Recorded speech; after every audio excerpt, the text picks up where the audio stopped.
வணக்கம் நண்பர்களே. இப்ப ரீசெண்டா வேற ஒரு ஸ்கேம் நடந்துகிட்டு இருக்கு. அதாவது நம்ம எல்லாருமே அமேசான், பிளிப்கார்ட் அது மாதிரி சில வெப்சைட்ஸ்ல இல்லனா இன்ஸ்டாகிராம், ஃபேஸ்புக் அது மாதிரி சில வெப்சைட்ல நம்ம ஆர்டர் போட்டுடுறோம். அந்த ஆர்டர் போற ஜஸ்ட் லைக் இந்த மாதிரி ஹேர் ஆயில் இல்லனா சம் ஹெட்செட் சம்திங் எடுத்து நம்ம போட்டுடுறோம்.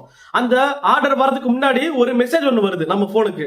ஜஸ்ட் லைக் இந்த மாதிரி இந்த பையன் இந்த நம்பர்ல இருந்து ஒரு டெலிவரி வர போகுது அப்படின்னு சொல்லி மெசேஜ் வந்துடும் நமக்கு.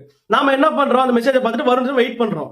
ஆனா நீங்க ஆர்டர் போட்டீங்க பாத்தீங்களா, அவனுக்கு இந்த மெசேஜ் போற மாதிரி செட் பண்ணி வச்சுக்கிறான். செட் பண்ணி வச்சுக்கிட்டு நீங்க ஆர்டர் போட்டு வரப்போகுதுன்னு நினைச்சிட்டு இருக்க அந்த காலுக்கு முன்னாடி அந்த பையனால வர முடியாது, டெலிவரி பாய் வேற நாங்க மாத்திட்டோம், அதுக்கு பதிலா இந்த நம்பருக்கு நீங்க வந்து பே பண்ணுங்க, ஸ்கேன் பண்ணுங்க, காசு அனுப்பிச்சிருங்க, நாங்க வந்து வேற ஒரு ஆள் வருவாங்கன்னு சொல்லிட்டு காசை வாங்கிடுறாங்க. நம்ம கஸ்டமர் நம்ம கிட்ட காசு வாங்கிடுறாங்க. அதுக்கப்புறம் அந்த பையன் போய் நிப்பான். இந்த மாதிரி நாங்க டெலிவரி கேஷ் ஆன் டெலிவரி கொடுங்கன்னு சொல்லி கையில வந்து நீட்டி நிப்பான். ஆனா பார்த்தா நாங்க ஆல்ரெடி பே பண்ணிட்டோமே, நாங்க வந்து என்ன இப்படி சொல்லி நம்மள்ட்ட கேள்வி கேட்பாங்க. ஆனா அந்த பையன் யாருன்னு பார்த்தா நான் தான். என்கிட்ட தான் கேட்பாங்க, கேஷ் ஆன் டெலிவரி நான் தான் போய் நீட்டு வைந்தாங்க, இந்த மாதிரி உங்க பேர்ல வந்திருக்குங்கன்ட்டு. நான் ஆல்ரெடி பே பண்றேன்னு. அப்பதான் தெரியுது ஸ்கேம் நடந்திருக்குன்ற விஷயம். நான் கொண்டு போயிட்டு எங்களோட சைட்ல இருக்கிற ஆபீஸ்ல நாங்க போய் ரிப்போர்ட் பண்ணிட்டேன். பண்ணதுக்கு டேரக்டா அவங்க சொல்லிட்டாங்க, இந்த மாதிரி அவங்க கஸ்டமர்ல இருந்து பண்ணிருக்காங்க, அவங்க தான் ஃபேக் பண்ணிருக்காங்க. சோ அந்த மாதிரி சில வெப்சைட் எல்லாம் பாக்குறப்ப பார்த்து போட சொல்லி ஒரு அவேர்னஸ் சொல்லுங்க எல்லாத்தையும் அப்படின்னு சொல்லியிருந்தாரு என்னோட சைட்ல இருக்கவர்.